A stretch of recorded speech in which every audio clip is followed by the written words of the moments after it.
Hi everybody and welcome. Today I have the LG Smart Monitor and I'm going to tell you how you can easily enable or disable the timer.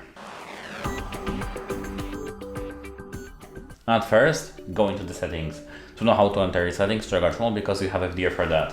Then go into the general and here go into the system. Now scroll down to timer and time and scroll all the way down to timers. Here we have the timer settings and we can enable them or disable them. Here, as you can see, we have the sleep timer. We can enable or disable sleep timer and some time. Here we have the power on timer, power off timer and auto power off after 4 hours. That's it, hope it helps you and goodbye.